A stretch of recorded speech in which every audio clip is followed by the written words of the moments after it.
नमस्कार दोस्तों, एक बार फिर आपका कलाम के इस ऑनलाइन डिजिटल प्लेटफॉर्म पर हार्दिक स्वागत और अभिनंदन। फिर एक नए उत्साह, उमंग और ऊर्जा के साथ आधुनिक भारत के इतिहास के प्रीवियस पेपर्स का एनालिसिस मैं आपके सामने प्रस्तुत करने के लिए जा रहा हूं। इसी कड़ी में आज जो है फिर हम देखते हैं आगे कुछ और प्रश्नों को कि आरएस प्रीवियस पेपर एनालिसिस के माध्यम से किस प्रकार से आरएस 2021 का जो आपका एग्जाम होने वाला है उसमें हम किस प्रकार से आपकी मदद कर सकते हैं। इसी क्रम में कलाम की पूरी टीम जो है आपके लिए समर्पित है। आज सबसे पहले आपकी स्क्रीन पर पहला क्वेश्चन आप देखिए। आरएस 2013 में पूछा गया क्वेश्चन था, सविनय अवज्ञा आंदोलन शुरू करने से पहले गांधी जी ने लॉर्ड इरविन के समक्ष 11 सूत्री मांगों का एक पत्र भेजा था। निम्नलिखित में से कौन सी मांगे इसमें शामिल नहीं थी? तो दोस्तों यहां पर आप लोग ध्यान रखना, कई बार हम जो है कोई डिमांड्स जैसे 11 मांगे हैं उनको हम पढ़ के नहीं जाते हैं और यहां पे प्रश्न पूछ लिया गया कि निम्नलिखित में से कौन सी मांग उसमें शामिल नहीं थी। ये वही बंदा बता सकता है जिसने वो 11 मांगे पढ़ी हो। तो यहां पर दोस्तों मैं कहना चाहूंगा कि जैसे गांधी जी की 11 सूत्री मांगे पूछ ली गई है तो आगे चलकर आपका एग्जाम में क्वेश्चन जो है वो बन सकता है कहां से, जिन्ना की 14 सूत्री मांगे क्या थी, या पूछ सकता है आपसे कि निम्नलिखित में से कौन सी जिन्ना की 14 सूत्री मांगों में शामिल नहीं था। इसलिए मेरे कहने पर आप जिन्ना का 14 पॉइंट प्रोग्राम जरूर पढ़ के जाना। साथ ही साथ इसके साथ साथ ही है नेहरू रिपोर्ट के प्रमुख बिंदु, वो भी क्वेश्चन आ सकता है। तो हम डिस्कस करना चाहेंगे कि इससे जुड़े हुए या इसके इर्द गिर्द और किस प्रकार से एग्जाम में आपका प्रश्न पूछा जा सकता है। तो देखिए दोस्तों, सबसे पहले गांधी जी ने जो 11 सूत्री मांगे रखी उसमें नंबर 1 भू राजस्व में 50% की कमी और नमक कर की समाप्ति। या मैं कहना चाहूंगा गांधी जी ने जो 11 मांगे रखी वो 11 मांगे क्या थी। नंबर 1 उसमें था रुपया स्टर्लिंग अनुपात को कम किया जाए। जैसे आज चलता है रुपया डॉलर, उस समय था स्टर्लिंग। तो नंबर 1 मांग थी रुपया स्टर्लिंग अनुपात को कम किया जाए, नमक कर को समाप्त किया जाए और नमक बनाने का अधिकार आम व्यक्ति को दिया जाए। इसी प्रकार तीसरा भू राजस्व में 50% की कमी की जाए, सैन्य खर्चों में 50% की कमी की जाए, उच्च सरकारी सेवाओं के वेतन भत्तों में 50% कमी की जाए। साथ ही साथ तीसरा था भारतीय हथियार कानून में परिवर्तन किया जाए और भारतीयों को हथियार रखने का अधिकार प्रदान किया जाए उनकी सुरक्षा के लिए। साथ ही साथ उसमें था भारतीय टेक्सटाइल इंडस्ट्री को संरक्षण प्रदान किया जाए, भारतीय जहाज उद्योग को संरक्षण प्रदान किया जाए, सीआईडी में रिफॉर्म्स किए जाएं और नशीली वस्तुओं की दुकानों के सामने धरना देने का अधिकार प्रदान किया जाए। इस प्रकार की 11 मांगे गांधी जी ने यहाँ पर रखी थी। लेकिन एक पॉइंट उसमें था जिसको लेकर सबसे अधिक विवाद हुआ। आपको पता होगा कि ये जो समझौता था गांधी जो 11 सूत्री मांगे रखते हैं, इन 11 सूत्री मांगों में कौन सी मांग शामिल नहीं थी दोस्तों। इसमें पहले से पता था कि भगत सिंह वगैरह को फांसी होने वाली थी। तो यहां पर एक पॉइंट आपका आएगा और वो क्या होगा, भू राजस्व में 50% कमी। ये बिल्कुल सही है, मांग रखी गई थी। तो पहला पॉइंट तो आपका क्लियर हो गया ये वाला।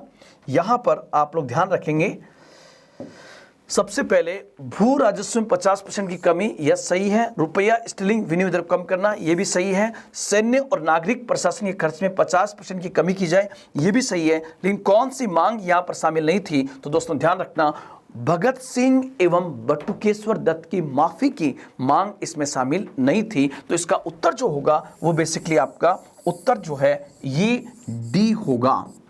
अब आप कहोगे सर, जैसे आपने ये कहा सर कि आरएस 2013 में इस प्रकार का प्रश्न पूछा गया, तो हम आरएस 2021 में कौन से पॉइंट्स हम बहुत बेहतर तरीके से तैयार करके जाएं कि वो आपको एग्जाम में पूछे जा सकें। तो आप लोग दोस्तों ध्यान रखना, आरएस 2021 के पॉइंट से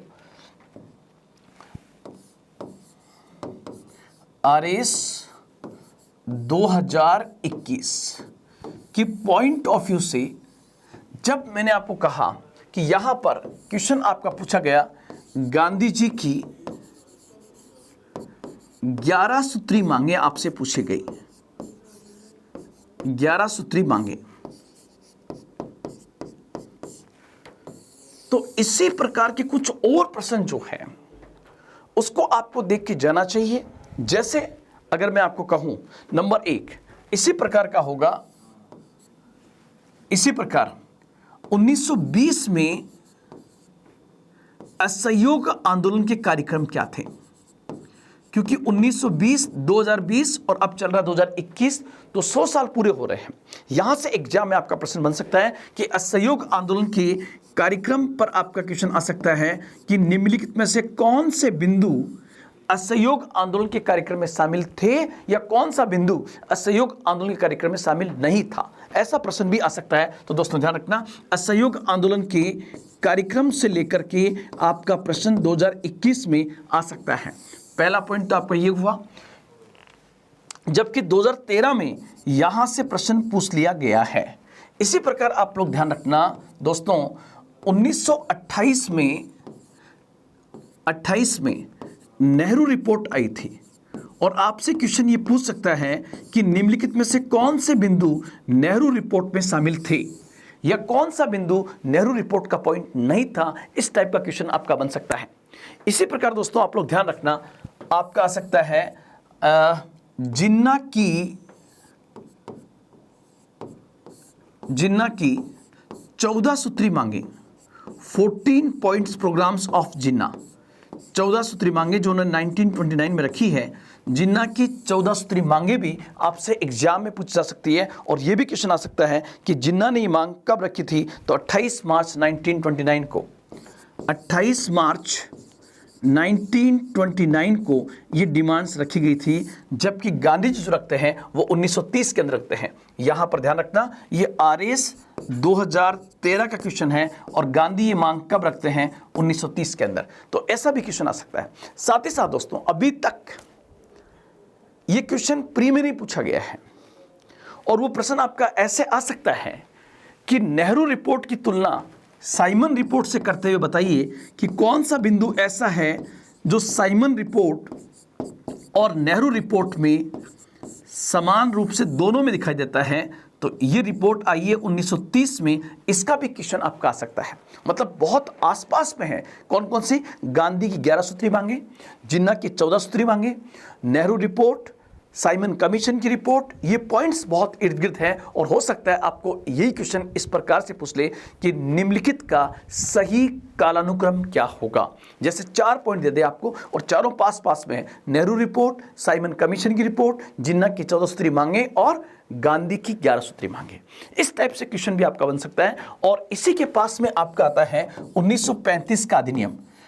1935 के एक्ट के पॉइंट्स आपसे पूछे जा सकते हैं कि वो कौन सा बिंदु था जो 1935 के अधिनियम में शामिल थे। और सबसे अधिक बार अगर एक्ट में पूछें तो सबसे अधिक बार यहीं से पूछा गया है, क्योंकि भारतीय संविधान का एक बड़ा पार्ट जो है आगे चल के 1935 का अधिनियम बन जाता है। तो ये पॉइंट भी आप लोग यहां पर ध्यान रखना। RS 2021 के पॉइंट से आपको ये बिंदु याद रखते हैं।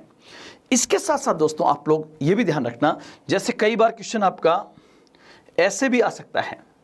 ये क्वेश्चन आपसे पूछा गया, 2013 का क्वेश्चन है, स्क्रीन पर आपको दिखाई दे रहा होगा। और प्रश्न आपका पूछा गया, निम्नलिखित घटनाओं पर विचार करते हुए उन्हें सही कालानुक्रम में सजाएं। मतलब उनका राइट सीरीज क्या होगी। 4 इसमें दिए गए हैं। नंबर 1, नौजवान भारत सभा का निर्माण। नंबर 2, स्वराजिस्ट दल का निर्माण। नंबर 3, दांडी मार्च और जलियांवाला बाग त्रासदी। मेरे हिसाब से चारों इजी हैं, लेकिन हो सकता है इसमें से आपको कोई एक नहीं आ रहा हो।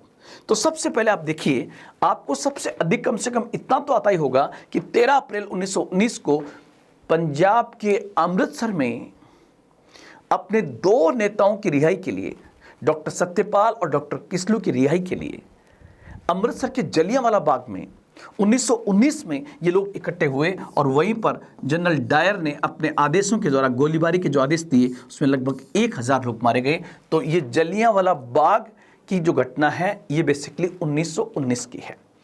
इसी प्रकार आप देखोगे दांडी मार्च की घटना 1930 की है। दांडी मार्च 1930 की है। कब से कब तक है ये तो हम अलग से पढ़ लेंगे। और स्वराज पार्टी की स्थापना 1923 1923 की है, 1923 में। और नौजवान भारत सभा जो है इसकी स्थापना 1926 में हुई है, 1926 में इसकी स्थापना हुई है। और आपसे क्वेश्चन आपसे पूछ सकते हैं, और आप देखिए इसमें राइट पॉइंट कौन सा होगा, क्योंकि मैंने आपके सामने एक बार ये तमाम पॉइंट्स रख दिए हैं। तो अब आप इसको देख के बताइए कि इसका सही उत्तर क्या होगा। 2 मिनट का समय आपके पास में है, और आप देखिए इसमें कि सही कूट क्या होगा।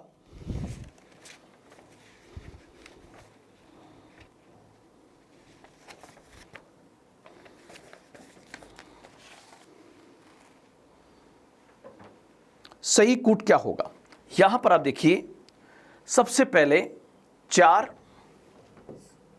1919, उसके बाद 1902, 1 और 3, 4 2 1 3, मतलब ये इसका सही उत्तर होगा। सबसे बाद की घटना है जलियांवाला बाग हत्याकांड, और उसके बाद दांडी मार्च, उसके बाद जलियांवाला बाग हत्याकांड, उसके बाद स्वराज पार्टी की स्थापना, उसके बाद नौजवान भारत सभा का निर्माण, और ये वाला होगा। अब आप कहोगे सर यहीं से सर एग्जाम के पॉइंट से और क्वेश्चन क्या बन सकता है। जैसे ये क्वेश्चन आ सकता है नौजवान भारत सभा की स्थापना कहां पर हुई थी। तो दोस्तों ध्यान रखना, नौजवान भारत सभा की स्थापना बेसिकली पंजाब में होती है, और इस स्थापना में किसकी भूमिका थी, तो यहां पर सबसे बड़ी भूमिका थी किसकी, भगत सिंह एवं यशपाल की भूमिका यहां सबसे बड़ी मानी जाती है। हालांकि छबील दास का नाम भी यहां पर आता है। स्वराजिस्ट दल का निर्माण, इसमें 2 लोगों की भूमिका है। स्वराज पार्टी की स्थापना कहां पर होती है, स्वराज पार्टी की स्थापना इलाहाबाद में होती है, और इसके संस्थापक में नाम आता है CR दास, और मोतीलाल नेहरू ने इसको स्थापित करने में बहुत बड़ी भूमिका अदा की थी। CR दास इसके अध्यक्ष बनते हैं और मोतीलाल नेहरू इसके सचिव बनते हैं। ये पॉइंट भी आप लोग ध्यान रखना। दांडी मार्च जो है, आपको पता होगा कि गांधी जी जो है साबरमती आश्रम से दांडी तक की जो यात्रा करते हैं। आप कहोगे सर गांधी जी ने ये जो पैदल यात्रा की, ये दांडी गुजरात के किस जिले में पड़ता है, तो नौसारी डिस्ट्रिक्ट है, गुजरात के नौसारी जिले के अंदर ये पड़ता है। और आप लोग ध्यान रखना, एक बार तो क्वेश्चन यहां तक पूछा गया है कि गांधी ने ये पैदल यात्रा क्यों की। तो दोस्तों आप लोग को पता होगा कि उस जमाने में व्हाट्सएप, फेसबुक ये नहीं था, इसलिए कोई ना कोई तो संचार का तंत्र होना चाहिए ताकि आप पब्लिक से जुड़ सको।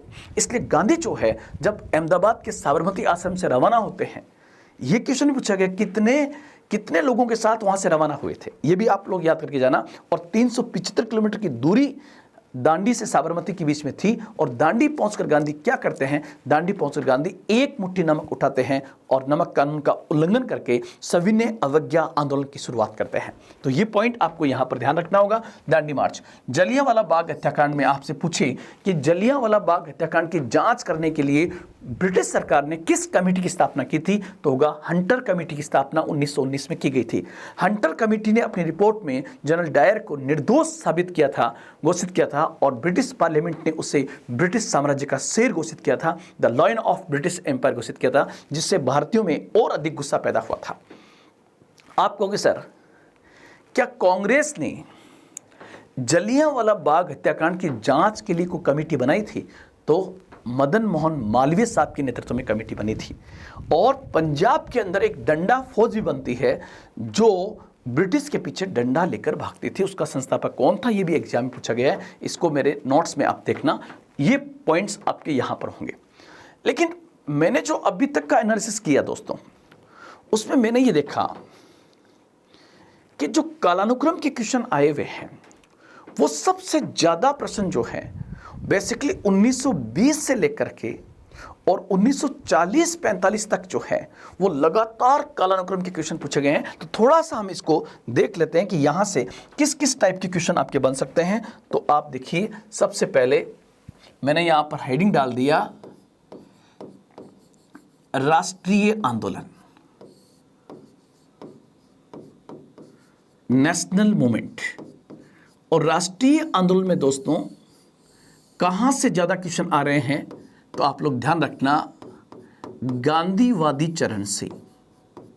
कहां से आएंगे, गांधीवादी चरण से। तो ये पॉइंट भी आप लोग यहां पर स्पेशली ध्यान रखोगे, गांधीयन फेज से सबसे अधिक प्रश्न पूछे गए हैं। और यहां से मैंने क्या कहा आपको, RS 2021 में, RS 2021 में अगेन आपका इसी साइड से कालानुक्रम का प्रश्न पूछा जा सकता है। तो आप कहोगे सर कुछ हिंट दीजिए जहां से हम बहुत बेहतर तरीके से इन चीजों को करके जाएं। जैसे आप देखिए, सबसे पहले यहां पर नंबर 1 जैसे आपने डाल दिया, नंबर 1 खिलाफत आंदोलन। खिलाफत आंदोलन जो घटना है दोस्तों, आप लोग ध्यान रखना, खिलाफत आंदोलन जो है ये 1919 की घटना है और खिलाफत के मंच से ही किस आंदोलन की घोषणा की जाती है और इसी के बाद शुरू होता है असहयोग आंदोलन। तो आप लोग ध्यान रखना, असहयोग आंदोलन जो है वो खिलाफत के साथ जुड़ा हुआ है और इसी प्लेटफॉर्म से गांधी जी इसकी घोषणा करते हैं और ये आंदोलन शुरू होता है 1920 के अंदर। फिर यहीं से एक क्वेश्चन और आपका बेहतरीन बनता है, असहयोग आंदोलन किस घटना के बाद वापस ले लिया गया था? तो यहां पर आपका तीसरा पॉइंट आएगा 1922 की चौरी चौरा कांड। चौरी चौरा कांड, चौरी चौरा एक जगह का नाम है जो बेसिकली गोरखपुर में पड़ता है उत्तर प्रदेश के अंदर। ये 5 फरवरी 1922 की घटना है, सिर्फ 1922 यहां पर याद रख लीजिए। और फिर चौथा पॉइंट आप लोग ध्यान रखना, कांग्रेस का गया अधिवेशन। कांग्रेस का गया अधिवेशन, कांग्रेस का गया, गया कहां पड़ता है? बिहार के अंदर। गया एक जगह का नाम है और यहां पर दिसंबर 1922 में कांग्रेस का अधिवेशन हुआ था और इस अधिवेशन की अध्यक्षता सी.आर. दास ने की थी।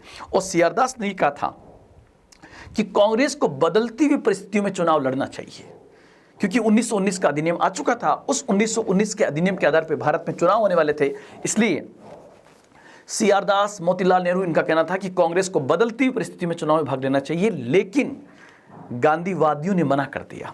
जब मना कर दिया तो दोस्तों ध्यान रखना, इसके बाद सी.आर. दास जो है वो बेसिकली पार्टी छोड़ देते हैं कांग्रेस को और एक नई पार्टी की स्थापना करते हैं जो बाद में कांग्रेस के अंदर का ही एक समूह मान लिया जाता है। तो यहां पर एक पॉइंट आएगा आपका स्वराज पार्टी, एक पॉइंट आपका आएगा स्वराज पार्टी। और यहां पर 1923 आप लोग याद रखना, और 1923 में भी आप लोग ध्यान रखना, 1923 में स्वराज पार्टी ने जो चुनाव लड़ा उस चुनाव में उन्होंने व्यापक सफलता प्राप्त की, मध्य प्रांत में स्पष्ट बहुमत प्राप्त किया, बंगाल में सबसे बड़ी पार्टी बनी स्वराज पार्टी। और सबसे अधिक क्वेश्चन पूछा गया है कि पहला भारतीय जो सेंट्रल असेंबली का स्पीकर बना, लोकसभा अध्यक्ष जिसको हम कहते हैं, सेंट्रल असेंबली का अध्यक्ष बना, वो कौन था?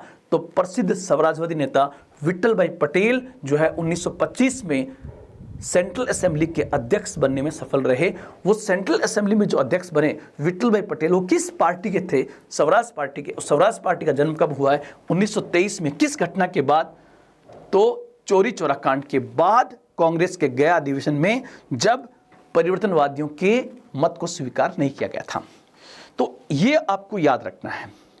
और इस क्रम के बाद जो और पॉइंट आपको याद रखना है, अगर आप इसको जोड़ोगे तो आप लोग ध्यान रखना दोस्तों, यहां से हम आगे बढ़ें, यहां से हम आगे बढ़े तो कौन सी घटना आएगी? 1923 के बाद। 1923 के बाद की प्रमुख घटना जो है वो दोस्तों आप लोग ध्यान रखना यहीं से। इसके बाद भारत में आता है साइमन कमीशन। तो यहां मैंने डाल दिया साइमन कमीशन। यहां पर एक पॉइंट ध्यान रखना, साइमन कमीशन की जो नियुक्ति होती है, साइमन कमीशन की नियुक्ति होती है 1927 के अंदर और साइमन कमीशन भारत आता है 1928 में। साइमन कमीशन भारत आया 1928 में। ये पॉइंट आप लोग ध्यान रखोगे। साइमन कमीशन का भारत आगमन, नियुक्ति 1927 में और भारत आता है 1928 के अंदर। और साइमन कमीशन के बाद आपको पता है, जब भारतीय लगातार साइमन कमीशन का विरोध कर रहे थे, तब लॉर्ड बिर्किनहेड ने भारतीयों को चैलेंज कर दिया कि आप इतना विरोध क्यों कर रहे हो? तो भारतीयों ने कहा कि जो साइमन कमीशन भारत का भविष्य तय करने के लिए, भारत का कानून बनाने का आ रहा है, उसमें एक भी भारतीय मेंबर नहीं है, इसलिए 7 सदस्यों में भारतीयों का न होना हमारा अपमान है, हमारे आत्मनिर्णय के सिद्धांत का उल्लंघन है। इस बात को लेकर लॉर्ड बिर्किनहेड ने कहा कि अगर आपको इतना ही विश्वास है कि आप कानून बना सकते हो, तो मैं चैलेंज कर सकता हूं कि आप एक कानून बना के दिखा तो दीजिए। और इस बात को लेकर दोस्तों भारतीयों ने इस चैलेंज को स्वीकार कर लिया, क्योंकि लॉर्ड बिर्किनेट ने कहा कि आप जैसा भी अच्छा बुरा सड़ा गला कानून लेके आओगे उसको मैं स्वीकार कर लूंगा, शर्त केवल इतनी है कि उस पर आप सभी सहमत होने चाहिए। तुरंत 1928 के अंदर ही भारत में सर्वदलीय सम्मेलन हुआ, जिसकी अध्यक्षता दिल्ली में M.A. अंसारी, जो कांग्रेस के उस समय के अध्यक्ष थे, उन्होंने की। और उसमें तय हुआ कि एक कमेटी बनाई जाएगी। बाद में दूसरा सर्वदलीय सम्मेलन 1928 के अंदर बॉम्बे में हुआ और उसमें एक कमेटी बनाई गई जिसको हम कहते हैं नेहरू कमेटी। नेहरू कमेटी 1928 में बनी। और नेहरू कमेटी किसकी अध्यक्षता बनाई गई थी? तो बेसिकली ये मोतीलाल नेहरू की अध्यक्षता में बनाई गई थी। और मोतीलाल नेहरू की अध्यक्षता बनी इस कमेटी ने जो रिपोर्ट दी, उसी रिपोर्ट को इतिहास में नेहरू रिपोर्ट के नाम से जाना जाता है। ये नेहरू रिपोर्ट कब आती है? ये बेसिकली 1928 में लखनऊ में प्रकाशित होती है, बहुत जल्दीबाजी में होती है। नेहरू रिपोर्ट के 2 पॉइंट कौन से थे जिसको लेकर भारत में हंगामा मच गया? कांग्रेस ने भी इसको अस्वीकार कर दिया, मोहम्मद अली जिन्ना अर्थात मुस्लिम लीग ने भी अस्वीकार कर दिया। तो 2 पॉइंट थे। नेहरू रिपोर्ट में ये मांग की गई कि भारत को डोमिनियन स्टेटस का दर्जा प्रदान किया जाए। डोमिनियन स्टेटस का दर्जा प्रदान किया जाए, ये इसमें डिमांड की गई थी। और इसी बात को लेकर जवाहरलाल नेहरू ने अपने पिताजी से कहा कि पापा ये क्या मांग लिया आपने? अब वक्त डोमिनियन स्टेटस का नहीं है, अब वक्त पूर्ण स्वराज का है, पूर्ण आज़ादी का है। तो एक पॉइंट तो आप लोग ये ध्यान रखना। और दूसरा, इस नेहरू रिपोर्ट में कहा गया था कि संयुक्त निर्वाचन प्रणाली को लागू किया जाए। संयुक्त निर्वाचन प्रणाली, आपको क्या सर इसका मतलब क्या होगा? मैंने कहा था कि 1909 का जो अधिनियम था उसके द्वारा सांप्रदायिक निर्वाचन प्रणाली के माध्यम से पहली बार मुस्लिम समुदाय को आरक्षण दिया गया था, जिसमें वोटिंग का अधिकार और उम्मीदवार खड़ा करने का अधिकार केवल समुदाय विशेष को था। इस नेहरू रिपोर्ट में कहा कि सीटें भले ही रिजर्व कर दो मुस्लिम समुदाय के लिए, सिखों के लिए, ईसाइयों के लिए, लेकिन वोटिंग का अधिकार सबको मिलना चाहिए। उसको कहते हैं संयुक्त निर्वाचन प्रणाली। इस बात को लेकर मुस्लिम लीग नाराज होती है। तो ध्यान रखना, कांग्रेस का युवा वर्ग किस पॉइंट को लेकर नाराज हुआ? डोमिनियन स्टेटस के पॉइंट पे। जबकि मुस्लिम लीग किस पॉइंट पे नाराज होती है? संयुक्त निर्वाचन के पॉइंट पर, क्योंकि वो चाहती थी कि सांप्रदायिक निर्वाचन प्रणाली ही कंटिन्यू रहनी चाहिए। अब उसके बाद क्या हुआ? नेहरू रिपोर्ट के बाद का सबसे बड़ा पॉइंट दोस्तों, आप लोग ध्यान रखना, इसके बाद ये आप क्रम पूरा याद करके जाना दोस्तों, क्योंकि कई बार एग्जाम में पूछ दिया गया है। और यहां पे आप लोग ध्यान रखना, कांग्रेस का लाहौर अधिवेशन होता है। और लाहौर अधिवेशन 1929 की घटना है। कांग्रेस का वार्षिक अधिवेशन लाहौर में हुआ था, जिसकी अध्यक्षता पंडित जवाहरलाल नेहरू ने की। आप लोग ध्यान रखना, 1928 में कांग्रेस के अधिवेशन की अध्यक्षता मोतीलाल नेहरू करते हैं और जस्ट उसके अगले साल उनके बेटे जवाहरलाल नेहरू जो है उसकी अध्यक्षता करते हैं। तो लाहौर अधिवेशन का सबसे इंपॉर्टेंट पॉइंट क्या है? नंबर 1, इसी अधिवेशन में कांग्रेस में घोषणा की गई कि अब कांग्रेस का लक्ष्य जो है वो बेसिकली पूर्ण स्वराज होगा। कांग्रेस का टारगेट जो है वो पूर्ण स्वराज होगा। एक पॉइंट तो आपको ही ध्यान रखना है। और साथ ही साथ 26 जनवरी 1950 को प्रथम स्वतंत्रता दिवस मनाया गया था, ये भी आप लोग ध्यान रखना। उसके बाद 1929 के बाद आ जाएगा 1930 की पहली घटना है गांधी जी की 11 सूत्री मांगे। गांधी जी की 11 सूत्री मांगे। यहां पर आप लोग ध्यान रखना कि जो सविनय अवज्ञा आंदोलन शुरू होगा, उस सविनय अवज्ञा आंदोलन की अनुमति किस अधिवेशन में दी गई थी? तो आप लोग ध्यान रखना, लाहौर अधिवेशन में ही बेसिकली नागरिक अवज्ञा आंदोलन की अनुमति दी गई थी, जिसे इतिहास में सविनय अवज्ञा आंदोलन कहते हैं। मैं कहना चाहूँगा दोस्तों कि 1929 में जो लाहौर अधिवेशन हुआ था, उस अधिवेशन में नेहरू ने घोषणा कर दी थी कि गांधी जी की नेतृत्व के अंदर एक आंदोलन शुरू किया जाएगा। लेकिन गांधी जी ने यह सोचा कि अगर आंदोलन सफल हो गया तो क्रेडिट जाएगा नेहरू के पास, और आंदोलन असफल हो गया तो लोग कहेंगे गांधी जी आपकी राजनीति अब खत्म हो गई। इसलिए गांधी ने कहा कि पहले मुझे कुछ और करना चाहिए। इस क्रम में गांधी जी 11 मांगे रखते हैं, और ये जो 11 मांगे गांधी ने रखी, ये ऐसे भारी भरकम मांगे इरविन के सामने पेश की गई थी कि उसको इरविन किसी भी हालत में स्वीकार नहीं कर सकता था। और एक अच्छे नेता की खासियत भी होती है कि उसकी मांगे स्वीकार नहीं होनी चाहिए। अगर मांगे स्वीकार हो गई तो राजनीति खत्म हो जाएगी। इसलिए दोस्तों यहां पर गांधी जो है 11 मांगे रखते हैं, और वो 11 मांगे ऐसी थी जैसे रुपया स्टीलिंग अनुपात को संतुलित किया जाए, भारतीय जहाज उद्योग को संरक्षण प्रदान किया जाए, भारतीय कपड़ा उद्योग को संरक्षण प्रदान किया जाए, भू राजस्व में 50% की कमी की जाए। मतलब हर मांग समाज के हर वर्ग से जुड़ी हुई थी। अर्थात अगर इरविन इन 11 मांगों को स्वीकार नहीं करेंगे तो गांधी कहेंगे, देखो भारतीयों, दोस्तों, भाइयों और बहनों, मैं आपके लिए गया था, लेकिन आपकी ये मांगें स्वीकार नहीं की गई, और ये मेरी बेइज्जती नहीं है, ये आपकी बेइज्जती है। इसलिए आप आंदोलन में मेरा साथ दीजिए।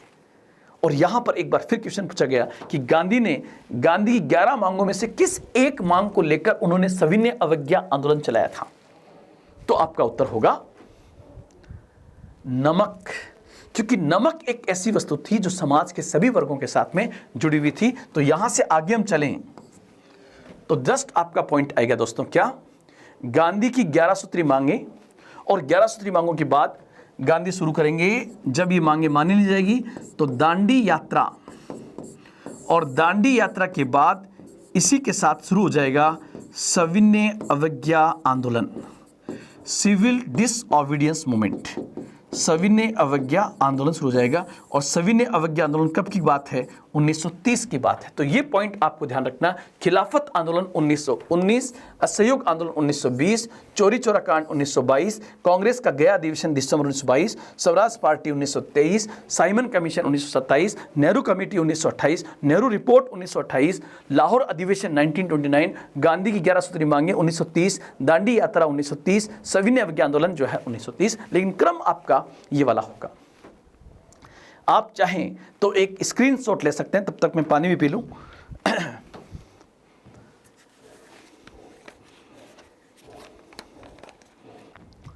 एक क्वेश्चन और ध्यान रखना कि 1923 में जब स्वराज पार्टी की स्थापना होती तो उस समय स्वराज पार्टी का नाम कांग्रेस खिलाफत स्वराज पार्टी था। लेकिन बाद में 1924 में गांधी जी और सीआर दास के बीच में समझौता होता है, इसको हम कहते हैं गांधी दास समझौता। और उस समझौते के अनुरूप स्वराज पार्टी को कांग्रेस के अंदर का ही एक समूह मान लिया गया था। आगे चलते हैं, नेक्स्ट पॉइंट। यस, बहुत अच्छा क्वेश्चन है। भारत शासन अधिनियम 1935, और सबसे बड़ी बात देखिए आप, मैंने क्या कहा, 1920 से 1945 के बीच में जो क्वेश्चन पूछे गए हैं उसमें कालानुक्रम के प्रश्न ज्यादा पूछे गए, इसलिए मैंने आपको जस्ट अभी पीछे ही बताया था। आगे भी मेरी सोच ये रहेगी कि मैं आपको इस टाइप के क्वेश्चंस का एनालिसिस आपके सामने रिप्रेजेंट करूं ताकि आप बहुत बेहतर यहां पर कर सकें। देखिए आप, भारत शासन अधिनियम, तो ये तो सबको पता ही है, बहुत ईजी क्वेश्चन था, 1935। और यहां पर आप देखोगे, इसको मैं ये आपका ए है, बी, सी और ये डी है, और ये आप लोग ध्यान रखना 1, 2, 3 और ये 4 है, ये ऐसे हैं। तो यहां पर आप देखोगे सबसे पहले ए का 1 बिल्कुल सही है। ए का 1 आपको याद है, मतलब आपको कंफर्म हो गया कि ए का तो 1 होगा। लेकिन यहां देखिए विडंबना क्या है कि ए का 1 में 3 है, एक तो कौन सा उत्तर नहीं होगा? डी आंसर नहीं होगा। आगे चलते हैं। क्रिप्स प्रस्ताव जो है ये बेसिकली 1942 में आया था, तो बी का 4, यस, ओहो, बी का 4 2 के अंदर है, इसका मतलब सी आंसर से बाहर हो गया है। अब ए और या बी में से 2 में से कोई एक उत्तर है। अगस्त प्रस्ताव 1940, तो सी का 2, और इसी के साथ आपका उत्तर आ गया है ए इसका उत्तर होगा, क्योंकि वेवेल योजना जो है ये बेसिकली 1945 की योजना है। इस टाइप का प्रश्न भी पूछा गया है। तो अभी मैंने आपको क्या किया था, मैंने आपको सविनय अवज्ञा आंदोलन तक का पूरा क्रम आपको समझा दिया था। इसी प्रश्न के माध्यम से हो सकता है 2021 में आपका यहीं से इसके आसपास से प्रश्न बन जाए, इसलिए मेरी ड्यूटी होगी कि आपको एक क्लास के माध्यम से 10 मिनट के माध्यम से एक पूरा मैं विश्लेषण आपके सामने प्रस्तुत कर देता हूं। देखिए, सबसे पहला पॉइंट जो होगा, नंबर 1, वो होगा 1930 के बाद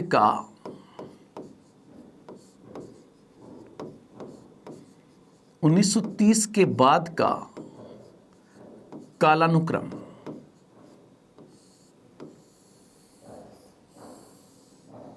ये भी आपके एग्जाम के पॉइंट से बहुत इंपॉर्टेंट है। जैसे सबसे पहले आपको पता है, नंबर 1, साइमन कमीशन की रिपोर्ट। आप लोग ध्यान रखना, साइमन कमीशन आता है, साइमन कमीशन की नियुक्ति होती है 1927 में, साइमन कमीशन भारत में आता है 1928 में, और साइमन कमीशन की रिपोर्ट जो है, साइमन कमीशन की रिपोर्ट, या मैं इसको थोड़ा क्लियर कर देता हूं तो ज़्यादा सही रहेगा।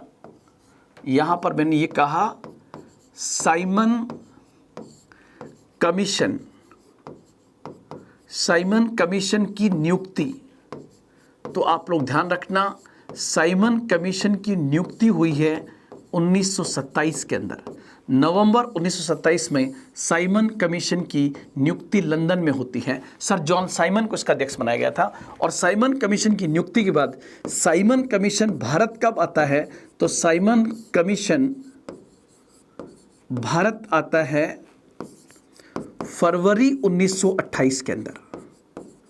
फरवरी 1928 में साइमन कमीशन बेसिकली भारत आता है और बॉम्बे की कोस्ट पे उतरता है, बॉम्बे पोर्ट पे आता है। साइमन कमीशन की रिपोर्ट कब आती है, तो यहां पर आपका उत्तर होगा साइमन कमीशन की रिपोर्ट। तो आप लोग ध्यान रखना, साइमन कमीशन की जो रिपोर्ट है वो बेसिकली आई 1930 के अंदर। और साइमन कमीशन ने अपनी रिपोर्ट कहाँ पर जाके प्रकाशित की थी, तो साइमन कमीशन की जो रिपोर्ट है ये बेसिकली लंदन में आयोजित होती है, लंदन में आयोजित होती है। अब यहाँ पर ध्यान रखना, जिस समय साइमन कमीशन की रिपोर्ट आ रही है उस समय पैरेलल में कांग्रेस क्या कर रही है, तो कांग्रेस उस समय सविनय अवज्ञा आंदोलन चला रही है। ये पॉइंट आपको याद रखना होगा। इसके बाद आगे बढ़ते हैं और ध्यान रखना आप लोग, साइमन कमीशन की रिपोर्ट पर विचार करने के लिए, साइमन रिपोर्ट पर विचार करने के लिए बाकायदा गोलमेज सम्मेलन का आयोजन किया जाता है, जिसको हम कहते हैं राउंड टेबल कॉन्फ्रेंस। गोलमेज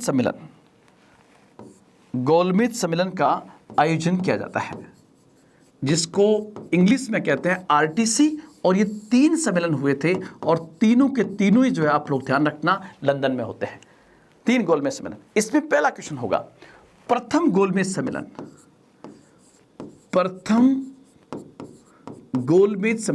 आप लोग ध्यान रखना, फर्स्ट राउंड टेबल कॉन्फ्रेंस जो है, पहला गोलमेज सम्मेलन 1930 में होता है। और 30 में भी कब,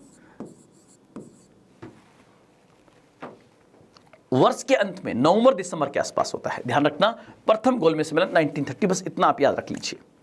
अब प्रथम गोलमेज सम्मेलन में कांग्रेस ने भाग नहीं लिया था। क्यों नहीं लिया था, कि कांग्रेस इस समय कौन सा आंदोलन कर रही है, सविनय अवज्ञा आंदोलन कर रही है, इसलिए कांग्रेस भाग नहीं लेती है। अब जब प्रथम गोलमेज सम्मेलन असफल हो गया, जब प्रथम गोलमेज सम्मेलन असफल हो जाता है और सविनय अवज्ञा आंदोलन सफल हो जाता है, प्रथम गोलमेज सम्मेलन असफल हो गया और सविनय अवज्ञा आंदोलन सफल हो गया, तो यहां पर उस समय का वायसरॉय लॉर्ड इरविन सोचता है कि कांग्रेस अगर भाग लेती तो शायद बात कुछ और होती, इसलिए वो दबाव के अंदर और इधर गांधी भी कुछ ना कुछ मजबूरी के अंदर एक समझौता कर लेते हैं, जिसको हम कहते हैं गांधी इरविन पैक्ट। इसी को हम कहते हैं गांधी इरविन पैक्ट। आप लोग ध्यान रखना, आपसे पूछे कि सर गांधी इरविन पैक्ट कब हुआ था, तो गांधी इरविन पैक्ट होता है 5 मार्च 1931 को। और इसमें सबसे इंपॉर्टेंट पॉइंट था कि गांधी जी ने 2 शर्तें स्वीकार कर ली कि Congress second round table conference में भाग लेगी और सविनय अवज्ञा आंदोलन को स्थगित कर दिया जाएगा। लेकिन जिस पॉइंट को लेकर सबसे अधिक विवाद रहा वो था कि गांधी जी भगत सिंह की फांसी को रुकवा नहीं सके। तो यहां पर यह पॉइंट होगा, यहीं पर भगत सिंह एवं इनके साथियों को, भगत सिंह भारत की आज़ादी के बहुत बड़े क्रांतिकारी थे दोस्तों, ध्यान रखना, भगत सिंह एवं उनके साथियों को फांसी की सज़ा जो है वो इसके इर्द गिर्द इसी समय के पास होती है। फांसी की सज़ा हुई, ये डेट कब थी, तो ये होगी 23 मार्च 1931। ये डेट कई बार एग्जाम में पूछी गई है। भगत सिंह एवं उनके साथियों को फांसी। और इसके बाद की घटना 23 मार्च के बाद की जो घटना है, आप लोग ध्यान रखना दोस्तों, यहीं पर यह क्रम आएगा। गांधी इरविन पैक्ट को मान्यता दिलाने के लिए कौन सा कांग्रेस अधिवेशन समय से पहले बुला लिया गया, तो होगा कांग्रेस का कराची अधिवेशन। कांग्रेस का कराची अधिवेशन। और कांग्रेस का जो कराची अधिवेशन है दोस्तों, आप लोग ध्यान रखना, ये अधिवेशन बेसिकली मार्च 1931। और कब हुआ था, लगभग मुझे डेट याद नहीं है, लेकिन 29 मार्च के आसपास है, मतलब 28-29 के आसपास की डेट है। और उस समय ये अधिवेशन होता है। तो यहाँ पर मैं इसको हटा देता हूँ, मार्च 1900 लिख दिया। लेकिन ये ध्यान रखना, ये जो डेट है बेसिकली ये सबसे पहले होगा साइमन कमीशन की नियुक्ति। साइमन कमीशन भारत आएगा, साइमन कमीशन की रिपोर्ट 1930 में, उस रिपोर्ट पर विचार करने के लिए गोलमेज सम्मेलन होंगे। पहला गोलमेज सम्मेलन 1930 के अंत में, फिर गांधी इरविन पैक्ट होगा 5 मार्च 1931 को। इस बीच में भगत सिंह को फांसी हुई 23 मार्च 1931 को, और उसके भगत सिंह की फांसी के 7 दिन बाद ही कराची अधिवेशन होता है, जिसमें जगह जगह पर गांधी जी को काले झंडे दिखाए जाते हैं। ये घटना भी बड़ी वो थी। और दोस्तों, इस घटना के बाद होगा सेकेंड राउंड टेबल कॉन्फ्रेंस। मतलब किस अधिवेशन में, या सेकंड गोलमेज सम्मेलन कह सकता हूं मैं, सेकंड राउंड टेबल कॉन्फ्रेंस। और कब हुआ दोस्तों, तो यहां पर फिर मैंने लिख दिया, ये बेसिकली 1931, मतलब साल के एंड की बात है। ये साल के एंड की बात है।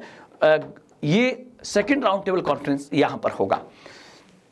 आपको सर कराची अधिवेशन की अध्यक्षता किसने की थी, तो कराची अधिवेशन जो है इसकी अध्यक्षता सरदार वल्लभ भाई पटेल ने की थी। सरदार पटेल ने इसकी अध्यक्षता की थी। और आपसे पूछे कि कराची अधिवेशन में गांधी जी का जगह जगह विरोध क्यों हुआ, क्योंकि गांधी जी गांधी इरविन पैक्ट में भगत सिंह एवं उनके साथियों की फांसी की सजा पर कोई बातचीत या तो कर नहीं पाए या मना नहीं पाए, इस बात को लेकर विरोध था। कराची अधिवेशन इतिहास में इंपॉर्टेंट क्यों माना जाता है, ये 3 बार क्वेश्चन पूछा गया है। तो आप लोग ध्यान रखना, कराची अधिवेशन इतिहास में, कराची अधिवेशन जो है ये बेसिकली इतिहास में 3 कारणों से इंपॉर्टेंट माना जाता है। 3 पॉइंट आप लोग ध्यान रखना। नंबर 1, मौलिक अधिकारों का प्रस्ताव पहली बार कांग्रेस ने किस अधिवेशन में पास कर दिया था, फंडामेंटल राइट्स। दूसरा, कांग्रेस के किस अधिवेशन में कांग्रेस ने इकोनॉमिक प्रोग्राम को पास किया था, ईपी, इकोनॉमिक प्रोग्राम। और तीसरा, वह कौन सा अधिवेशन था जिसमें कांग्रेस ने पूर्ण स्वराज को परिभाषित किया था, तो एक शब्द आएगा पूर्ण स्वराज। परिभाषित कहां पर किया गया है, ध्यान रखना, आप कंफ्यूज मत करना। पूर्ण स्वराज की घोषणा कब हुई थी, 1929 कांग्रेस का लाहौर अधिवेशन। और उस 1929 के पूर्ण स्वराज का अर्थ था पूर्ण आजादी, राजनीतिक आजादी। लेकिन 1931 का जो कराची अधिवेशन था, उस कराची अधिवेशन में जो पूर्ण स्वराज को परिभाषित किया गया, तो इसका मतलब होगा अब पूर्ण स्वराज का अर्थ होगा राजनीतिक आजादी के साथ साथ आर्थिक एवं सामाजिक आजादी। बहुत बड़ी बात है, क्योंकि वामपंथी आंदोलन का असर यहां पर आ रहा है। थोड़ा सा पानी पी लेता हूं दोस्तों।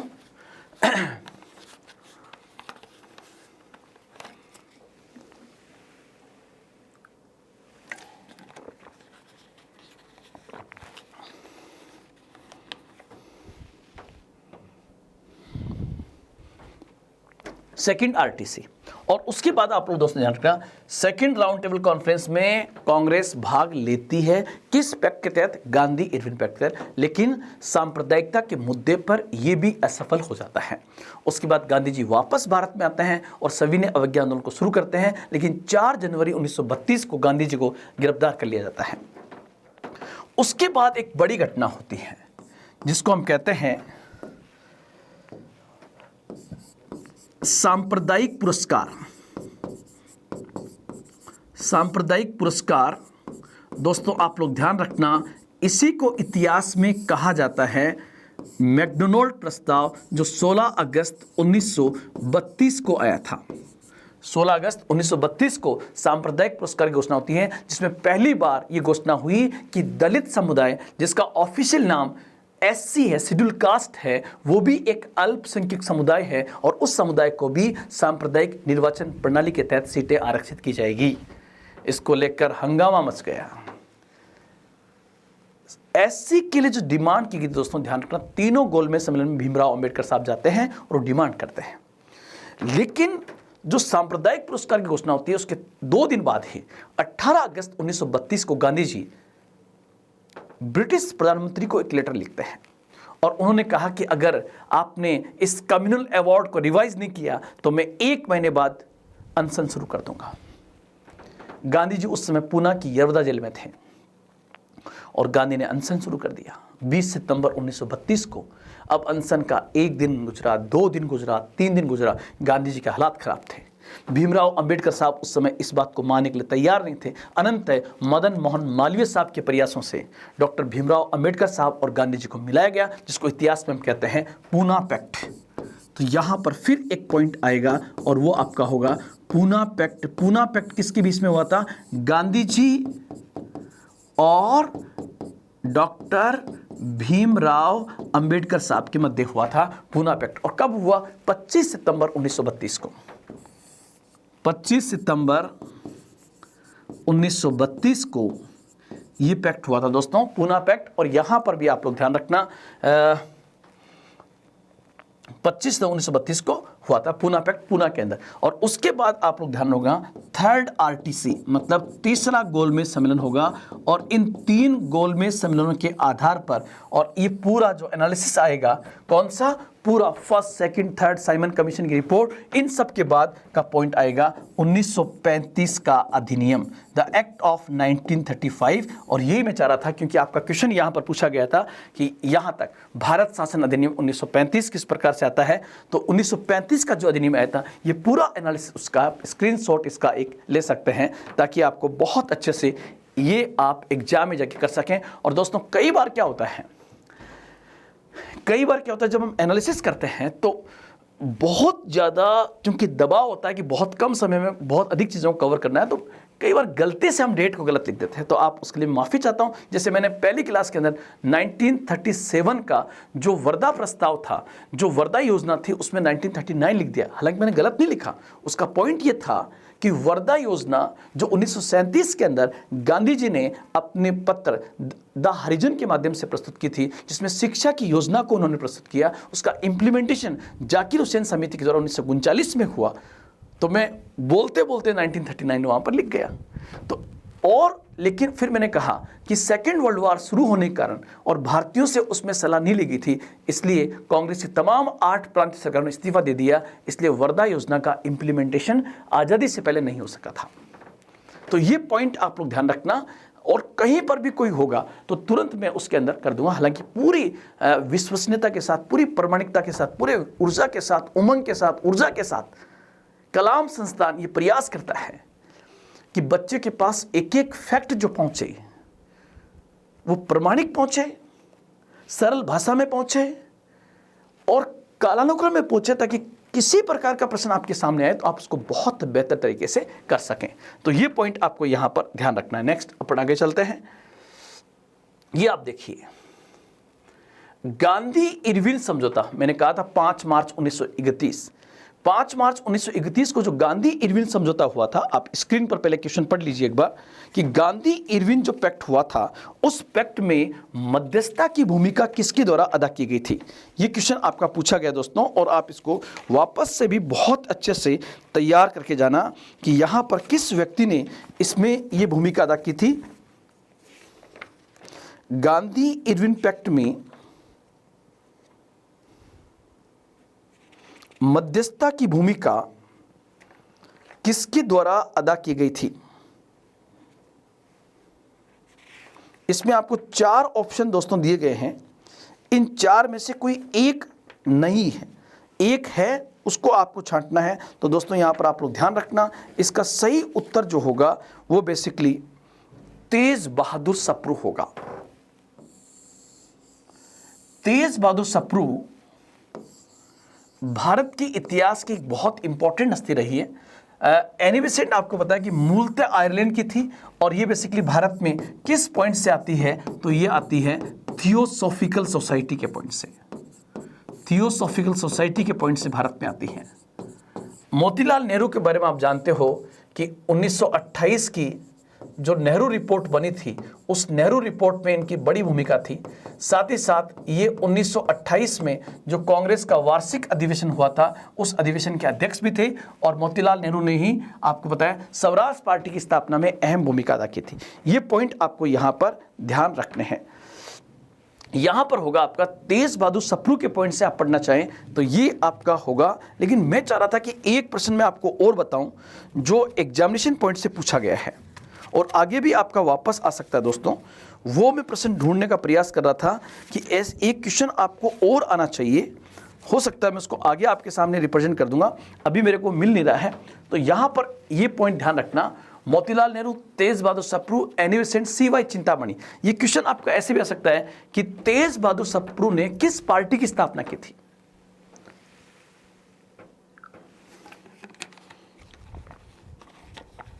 इंडियन लिबरल के नाम से, इंडियन लिबरल के नाम से वो पार्टी भी स्टैब्लिश करते हैं। गांधी इरविन समझौता क्या था दोस्तों? 5 मार्च 1931 को गांधी जी और इरविन के मध्य समझौता होता है, उसे गांधी इरविन पैक्ट कहते हैं। तो इसको हम आगे करेंगे। नेक्स्ट पॉइंट,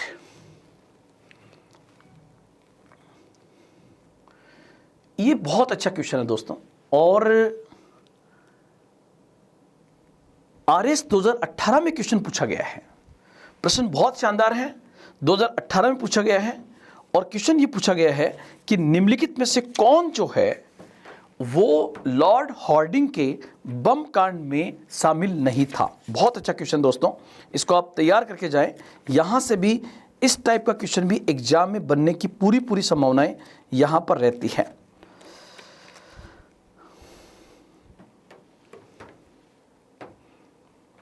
तो यहां पर आप लोग दोस्तों ध्यान रखना, ये क्वेश्चन आपका जो बनेगा वो आपका है कि निम्नलिखित में से कौन जो है वो इसमें शामिल नहीं था। हार्डिंग बम कांड कब हुआ था? तो ये बेसिकली दिसंबर 1912 की बात है। आप कहोगे सर बात क्या थी? बात ये थी कि 1911 के अंदर, 1911 के अंदर, 1911 में दिल्ली को राजधानी बनाए जाने की घोषणा होती है, और साथ ही साथ बंगाल विभाजन की रद्द करने की घोषणा भी होती है। तो दिल्ली राजधानी कब बनेगा? कलकत्ता के स्थान पर दिल्ली राजधानी बनने की घोषणा 1911 में होती है, इंप्लीमेंटेशन 1912 में होती है। 1912 में दिल्ली को राजधानी बनाए जाने का उत्सव चल रहा था। लॉर्ड हॉर्डिंग एक बग्गी पर था, और वहीं पर पूरी ताकत के साथ क्रांतिकारी राष्ट्रवादी जो किसी भी हालत में इन अंग्रेजों को पसंद नहीं करते थे, उन्होंने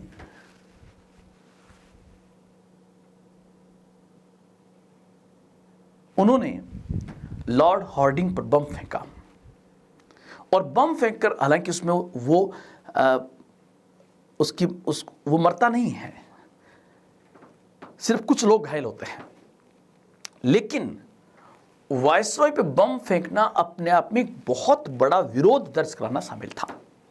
तो ये घटना जो हुई दिसंबर 1912 की थी, और इसमें ये जो घटना थी इसमें प्रमुख भूमिका जो है वो रास बिहारी बोस, ध्यान रखना, रास बिहारी बोस और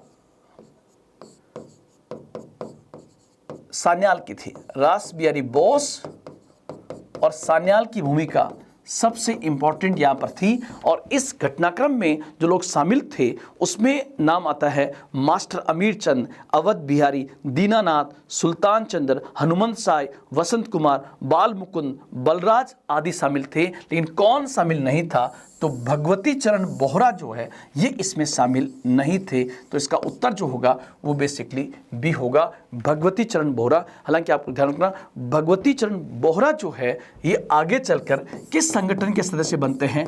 HSRA, Hindustan socialist Republican association जो था उसमें बड़ी भूमिका अदा करते हैं। और एक बार एग्जाम में यूपीएससी में इनके बारे में क्वेश्चन पूछा गया है, जो आपके आरपीएससी में रिपीट हो सकता है, वो था the philosophy of the bomb नामक किताब किसकी है? The philosophy of the bomb नामक किताब किसकी है? तो उत्तर होगा भगवती चरण बोहरा की किताब है। आगे चलिए, बहुत अच्छा, आरएस 2016 में क्वेश्चन पूछा गया है। और दोस्तों इस टाइप के क्वेश्चन ज्यादा आने लगे हैं कि कौन सा सुमिलित नहीं है, निम्नलिखित तो सुमिलित कीजिए, ध्यान दीजिए, इस टाइप के क्वेश्चन ज्यादा आ रहे हैं। जैसे नंबर 1, रिंग फेंस की नीति। रिंग फेंस की नीति वारेन हेस्टिंग, तो ये बिल्कुल सही है। रिंग फेंस की इसी नीति को आप लोग ध्यान रखना, इसी को हिंदी में कहते हैं घेरे की नीति। इसी को हम कहते हैं घेरे की नीति। और आपको पता है वारेन हेस्टिंग जो था वो बंगाल का अंतिम गवर्नर था। इसी के समय 1773 का रेगुलेटिंग एक्ट पास हुआ था, और इस आधार पर वो बंगाल का प्रथम गवर्नर जनरल भी बनता है। और उसी के समय आपको पता होगा उसने बंगाल के इर्द गिर्द कुछ ऐसे स्टेट रखे जिनको वो जीत सकता था, लेकिन वो इसलिए, जैसे मान लीजिए ये बंगाल है और बंगाल के पास अवध है, तो वो अवध पर कब्जा नहीं करते हैं।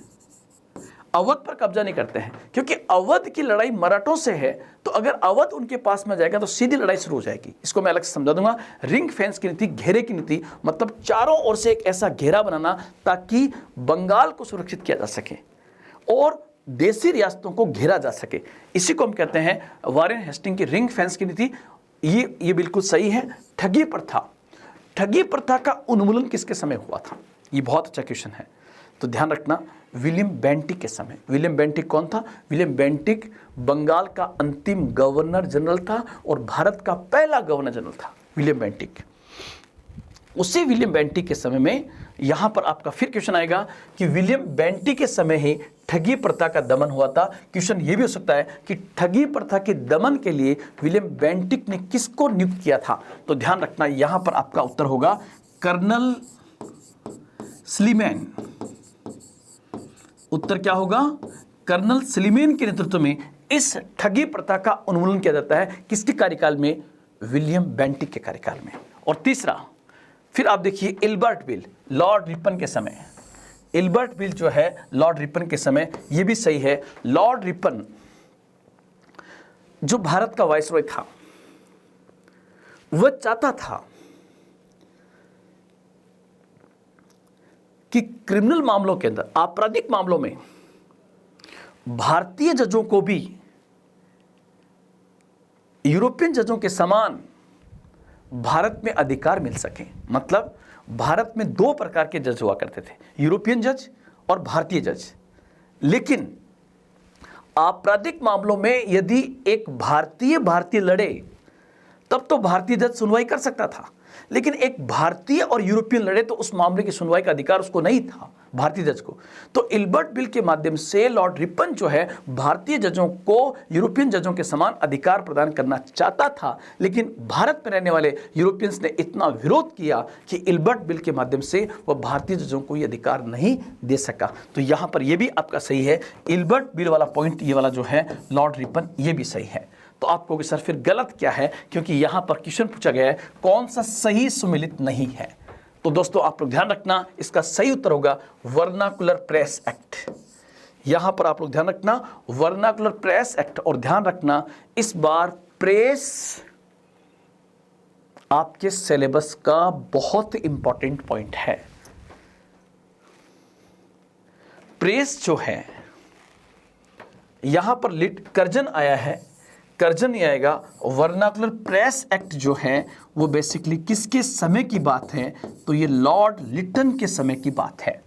लॉर्ड लिटन के उत्तर जो होगा वो आपका आंसर जो होगा ये बेसिकली सी उत्तर होगा। तो ये पॉइंट आपको यहां पर बहुत अच्छे से ध्यान रखना है। अब आप कहोगे सर आपने तो ये कह दिया सर कि प्रेस इस बार आपके एग्जाम का सबसे इंपॉर्टेंट पार्ट हो सकता है, क्योंकि पहली बार प्रेस आपके सिलेबस का पॉइंट छपा है।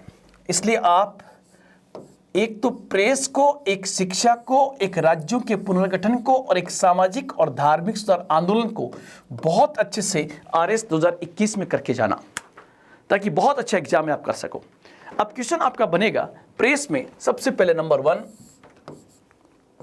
आपसे पूछे बंगाल गजट, आपसे क्वेश्चन पूछा गया बंगाल गजट, आपसे पूछे भारत का पहला समाचार पत्र कौन सा था, the first newspaper of India. तो आप लोग ध्यान रखना भारत में 1556 के अंदर प्रेस की स्थापना गोवा में हो जाती है, लेकिन लंबे समय तक भारत में पेपर छपता नहीं है। भारत का पहला न्यूज़पेपर जो है वो बेसिकली आता है बंगाल गजट 1780 में। और आप लोग ध्यान रखना इसकी स्थापना कौन करता है, जेम्स ऑगस्टस हिक्की इसको चलाने वाला था। और इसी को आप लोग ध्यान रखना, आपसे क्वेश्चन ये भी पूछ सकता है कि पेपर कहाँ चला था, तो चूंकि अंग्रेजों ने शासन की शुरुआत कहाँ पर की है, तो बंगाल में, कलकत्ता के अंदर 1780 के अंदर कलकत्ता में जेम्स ऑगस्टस हिक्की द्वारा पहला समाचार पत्र छपा गया था। और ये किस भाषा में था, तो आपका उत्तर होगा अंग्रेजी भाषा के अंदर। और आपसे पूछ ले कि हिंदी भाषा का पहला समाचार पत्र कौन सा था, तो हिंदी भाषा में एक नाम आएगा उद्दंड मार्तंड 1826 जुगल किशोर। ये पॉइंट आप लोग ध्यान रखना, ये क्वेश्चन भी अभी तक नहीं पूछा गया है, स्पेशली आरएस में नहीं पूछा गया है। 1826 कलकत्ता हिंदी भाषा में पहला साप्ताहिक समाचार पत्र था, इसके संपादक उद्दंड मार्तंड थे। इसी प्रकार दोस्तों एक आता है हिंदू पैट्रियाट हरिश्चंद्र मुखर्जी का, भारतीयों द्वारा अंग्रेजी में पहला था हिंदू पैट्रियाट।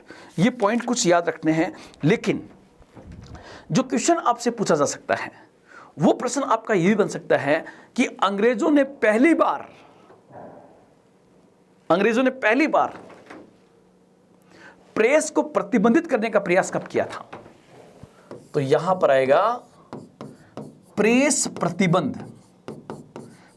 पर प्रतिबंधित अधिनियम सबसे पहले किसके समय आया था, तो यहां पर आपका उत्तर होगा 1799 और उस समय था लॉर्ड वेलेस्ली।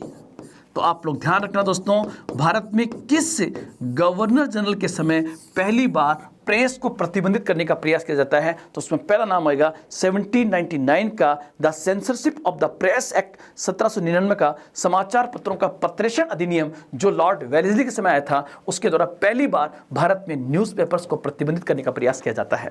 तो ये पॉइंट आपको बहुत अच्छे से याद रखना, पहली बार भारत में समाचार पत्रों को प्रतिबंधित करने का प्रयास कौन करता है, लॉर्ड वेलेस्ली। क्योंकि लॉर्ड वेलेस्ली की आपने एक नीति सुनी होगी सहायक संधि प्रणाली, वो सहायक संधि प्रणाली के माध्यम से दोस्तों आप लोग ध्यान रखना, वह बेसिकली सहायक संधि प्रणाली के माध्यम से लॉर्ड वेलेस्ली चाहता था कि उसकी नीतियां उजागर नहीं होनी चाहिए, समाचार पत्र उसकी आलोचना नहीं करनी चाहिए, इसलिए उसने क्या किया गया, समाचार पत्रों को बैन कर दिया। तो ये पहला पॉइंट आपको याद रखना है। और दूसरा, इसी के बाद आता है 1823 का लाइसेंसिंग रेगुलेशन एक्ट। 1823 का 1823 का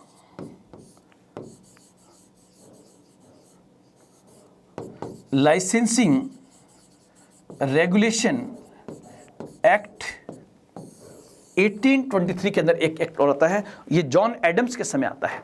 किसके समय? जॉन एडम्स के समय। बहुत बेहतरीन क्वेश्चन पूछा गया था कि जॉन एडम्स के समय 1823 के लाइसेंसिंग एक्ट के तहत प्रतिबंधित होने वाला पहला समाचार पत्र कौन सा था? तो यहां पर होगा राजाराम मोहन राय का मिरातुल अखबार, इसमें उत्तर आएगा मिरातुल अखबार। ये पॉइंट भी आपको बहुत अच्छे से याद रखना, क्योंकि प्रेस पहली बार स्पष्ट रूप से आपके सिलेबस में छपा है, इसलिए एग्जाम में क्वेश्चन आ सकता है। इसी प्रकार आप लोग दोस्तों ध्यान रखना, एक क्वेश्चन ये पूछा गया कि 1823 के लाइसेंसिंग एक्ट को उससे पहले क्वेश्चन और आता है कि वो कौन सा गवर्नर जनरल था जो ये कहता है, वो कौन सा गवर्नर जनरल था जो ये कहता है कि प्रेस पर प्रतिबंध नहीं लगाना चाहिए?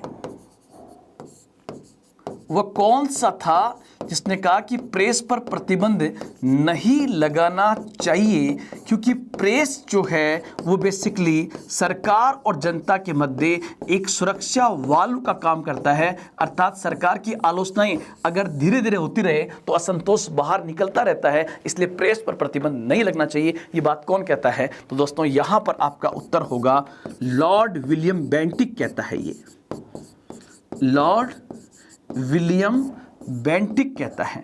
आप कहोगे सर लॉर्ड विलियम बेंटिक का कार्यकाल क्या था? 1828 से 1835 था। इसका मतलब लॉर्ड विलियम बेंटिक किससे संतुष्ट नहीं था? 1823 के लाइसेंसिंग एक्ट से संतुष्ट नहीं था वो, और वो उसको हटाना चाहता था। इसलिए उसने क्या कहा कि प्रेस पर प्रतिबंध नहीं लगाना चाहिए, क्योंकि प्रेस सुरक्षा वाल का काम करता है। ये बात लॉर्ड विलियम बेंटिक कहता है। लेकिन लॉर्ड विलियम बेंटिक अचानक बीमार पड़ जाता है, और जब लॉर्ड विलियम बेंटिक अचानक बीमार पड़ गया तो वो भारत छोड़ के चला जाता है, और सर चार्ल्स मैटकॉफ बन जाता है गवर्नर जनरल। आप देखिए, भारत में समाचार पत्रों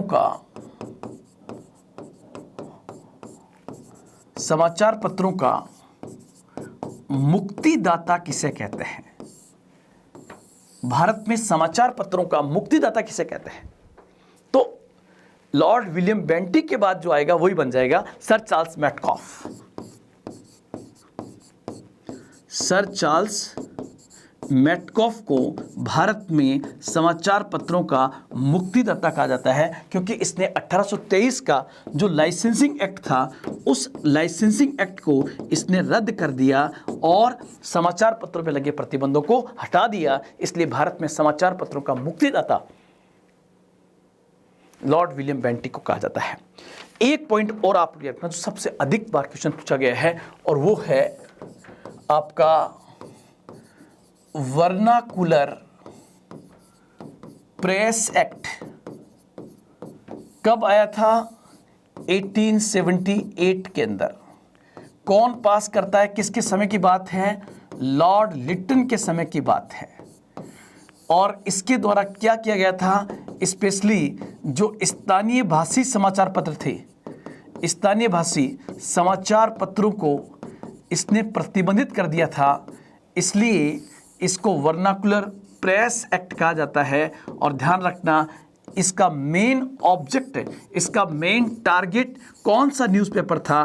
तो इसका मेन टारगेट था अमृत बाजार पत्रिका। लेकिन अमृत बाजार पत्रिका रातों रात इंग्लिश में चेंज हो गई, इसलिए ये प्रतिबंध नहीं हुई। बल्कि प्रतिबंधित होने वाला पहला समाचार पत्र कौन सा था? तो ईश्वर चंद्र विद्यासागर का सोम प्रकाश इसके तहत प्रतिबंधित होने वाला पहला समाचार पत्र बन जाता है। ध्यान रखना, वापस रिपीट कर रहा हूं, वर्नाकुलर प्रेस एक्ट किसके समय आया था? लॉर्ड लिटन के समय, 1878 की बात है। और वो लोकल न्यूज़पेपर जैसे बंगाली, गुजराती, मराठी इन भाषाओं में छपने वाले समाचार पत्रों को प्रतिबंधित करना चाहता था। और उसका टारगेट स्पेशली कौन सा न्यूज़पेपर था? अमृत बाजार पत्रिका। लेकिन यह पत्रिका क्या होती है, रातों रात ये पत्रिका अंग्रेजी भाषा में तब्दील हो गई। जब भी रातों रात अंग्रेजी भाषा में तब्दील हो गई तो इसके तहत प्रतिबंधित होने वाला पहला न्यूज़पेपर कौन सा बन गया? सोम प्रकाश, किसका? ईश्वर चंद्र विद्यासागर का। एक बार क्वेश्चन ये भी पूछा गया है, निम्नलिखित में से किस एक्ट को गला घोटू एक्ट भी कहा जाता है? गैजिंग एक्ट किसे कहते हैं? तो ध्यान रखना, इसी एक्ट को गला घोटू एक्ट भी कहा जाता है। इसी को गला घोटू एक्ट भी कहा जाता है। दोस्तों ये सब पॉइंट आप याद कर जाना। और ये पूछे कि आगे चलकर वर्नाकुलर प्रेस एक्ट को रद्द किसने किया?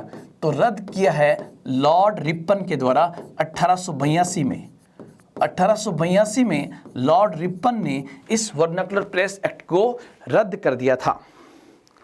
और मेरे कहने से आप लोग ध्यान रखना, एक तो आप 1908 का समाचार पत्र अधिनियम, 1908 का समाचार पत्र अधिनियम और 1910 का समाचार पत्र अधिनियम जरूर पढ़ के जाना, क्योंकि इस बार प्रेस आपके जुड़ा है। और 1908 और 1910 के समाचार पत्र अधिनियम के लिए प्रेस इंक्वायरी कमेटी 1921 में बनाई गई थी, जिसका अध्यक्ष जो है वो सर तेज बहादुर सप्रू को बनाया गया था। ये पॉइंट भी आप पढ़ के जाना। ये देखिए आप 2016 का क्वेश्चन, 2016 में क्वेश्चन पूछा गया है और वो क्या है आप स्क्रीन पे देखिए। कथन ए है कि 19वीं सदी के सामाजिक एवं धार्मिक सुधार आंदोलन के कारण भारत का आधुनिकीकरण हुआ। निश्चित रूप से मतलब हम कहते हैं कि भारत में आधुनिकीकरण कब माना जाएगा? राष्ट्रवाद पैदा होगा, नेशनलिज्म, और राष्ट्रवाद पैदा करने में इस आंदोलन की बड़ी भूमिका रही है। तो पहला स्टेटमेंट है कि 19वीं सदी के सामाजिक एवं धार्मिक सुधार आंदोलन के कारण भारत का आधुनिकीकरण हुआ। और कारण है सामाजिक धार्मिक सुधार आंदोलन के मूल में बुद्धिवाद, वैज्ञानिक दृष्टिकोण और ऐसे अन्य विचार थे जो आधुनिकता के आधार माने जाते हैं। तो ध्यान रखना, दोनों स्टेटमेंट यहां पर सही है और आर जो है वो एक की व्याख्या भी करता है, इसलिए सही उत्तर जो होगा डी होगा। और दोस्तों आप लोग ध्यान रखना, अगर आपको आरएस के अंदर चाहे प्री हो चाहे मेंस, आप सामाजिक एवं धार्मिक सुधार आंदोलन के पार्ट को बहुत अच्छे से तैयार करके जाएं। इसका मैं ज़्यादा एनालिसिस इसलिए नहीं कर रहा हूं क्योंकि YouTube पर मेरी पूरी 2 क्लास कलाम एकेडमी की तरफ से डाल दी गई है, जो लगभग 2.5 से 3 घंटे क्लास केवल सामाजिक एवं धार्मिक सुधार आंदोलन पे। साथ ही साथ जो हमने प्रश्नों का एनालिसिस किया है उसमें पहली क्लास में फिर आपका ये सोशियो रिलीजियस रिफॉर्म्स मूवमेंट को मैंने बहुत अच्छा बताया है, इसलिए उस क्लास को आप देखें। इसका उत्तर जो होगा वो डी होगा। ए और आर दोनों सही है और आर एक की सही व्याख्या करता है। आगे चलिए, बहुत अच्छा। आरएस 2018 का क्वेश्चन आप देखिए मैप के ऊपर आपकी स्क्रीन पर, और प्रश्न आपके सामने दोस्तों है। एक बार मैं आपके साइड हो जाता हूं, एक बार आप पढ़ लीजिए। 4 नाम आपको यहां पर दिए गए हैं। ये चारों नाम जो है उसमें 4 पॉइंट आपके पास में है। Number 1 servants of India society. आप लोग ध्यान रखना, सर्वेंट्स ऑफ इंडिया सोसाइटी जो है इसकी स्थापना 1905 में गोपाल कृष्ण गोखले के द्वारा की गई थी। गोपाल कृष्ण गोखले उदारवादी राष्ट्रवादी नेता माने जाते हैं और ब्रिटिश पब्लिक सर्विस कमीशन के मेंबर बनने वाले पहले भारतीय थे। और गोपाल कृष्ण गोखले बेसिकली गांधी जी के गुरु भी माने जाते हैं। तो पहला पॉइंट क्लियर हो गया आपका, ये पहला स्टेटमेंट सही है। दूसरा है social service league. Social service league की स्थापना बिल्कुल सही है, 1911 में हुई है और एनएम जोशी ने इसकी स्थापना की है, ये भी सही है। Social service league, NM Joshi, Narayan Malhar Joshi. NM Joshi का पूरा नाम जो होगा नारायण मल्हार जोशी, तो ये दूसरा भी आपका सही है। तीसरा सेवा समिति, ध्यान रखना 1914 में हृदयनाथ कुंजरू ने, HN कुंजरू का मतलब होगा हृदयनाथ कुंजरू, तो ये भी आपका सही है। ये तीनों सही है। ये तीनों सही है, तो फिर गलत क्या है? सोशल रिफॉर्म एसोसिएशन, इसकी स्थापना दोस्तों आप लोग ध्यान रखना 1878 में हुई है। और श्रीराम वाजपेयी ने नहीं की है, बल्कि यहां पर जो उत्तर आपका आएगा वो दोस्तों यहां पर आप लोग ध्यान रखना, इसका जो उत्तर आपका आएगा वो होगा वीर, यहां पर नाम आएगा आपका वीर सालिंगम पंतुलु।